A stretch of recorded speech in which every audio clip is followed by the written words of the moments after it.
నిన్న చందానగర్లో ఖజానా జ్యువెలరీ షాప్లో 6 దొంగలు దోపిడీ చేయనికి ఆ షాప్ లోపల వచ్చి కాల్పులు మరి జరిపి దొంగతనం చేసినారు. వాళ్ళు సంగారెడ్డి వైపు వెళ్ళినారు, అటువైపు వెళ్ళినారని ఇట్లాంటి వార్తలు కూడా మీడియాలో నడిచింది. కానీ ఇవాళని నేను మీడియాకి వాచ్ చేస్తే కొన్ని వార్తలు నడుస్తున్నాయి, ఆ 6 మందిని అరెస్ట్ చేసుకున్నారు అని. నేను మా ముఖ్యమంత్రి రేవంత్ రెడ్డి గారికి రిక్వెస్ట్ చేయాలనుకుంటున్నాను. ఉత్తరప్రదేశ్లో ఎవరైనా దొంగతనం చేయనికి, దోపిడీ చేయనికి, మర్డర్ చేయనికి ఇవ్వాలా భయపడుతున్నారు. చాలా మంది దొంగలు జైలు లోపట వెళ్ళిన తర్వాత మా బెయిల్ కూడా వద్దు, మేము బయటికి కూడా రాము, మేము జైలు లోపటనే ఉంటాము. ఎందుకంటే ఏ దొంగతనం చేసేవాళ్ళు, ఏ మర్డర్ చేసేవాళ్ళు, ఎవరైనా మాఫియా బయటికి వస్తే ఎన్కౌంటర్ అవుతుంది.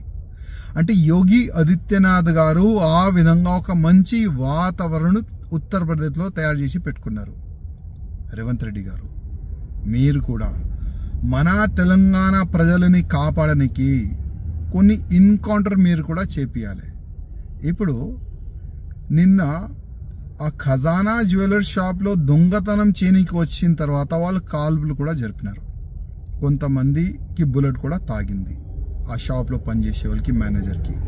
ఒకవేళ చనిపోతే, ఇంకా జనాలపైన వాళ్ళు ఫైర్ చేస్తే ఏమయ్యేది? కొద్దిగా ఆలోచన చేయాలి. అందుకోసం తెలంగాణలో కూడా ఒక భయం అట్లాంటి వాతావరణం క్రియేట్ కావాలి. ఎవరైనా వేరే రాష్ట్రంలో ఉన్న దొంగలు తెలంగాణకి దొంగతనం చేయనికి రావాలంటే ఒక భయం పుట్టాలి.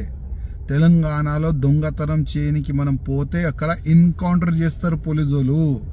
ఆ విధంగా ఒక భయం పుట్టాలంటే మీరు కొద్దిగా యోగి ఆదిత్యనాథ్ గారు ఇష్టాల్లో వెళ్తేనే ఆ దొంగలకి ఒక భయం పుడుతుంది. రేవంత్ రెడ్డి గారు కొద్దిగా ఆలోచన మీరు కూడా చేయండి దీనిపైన.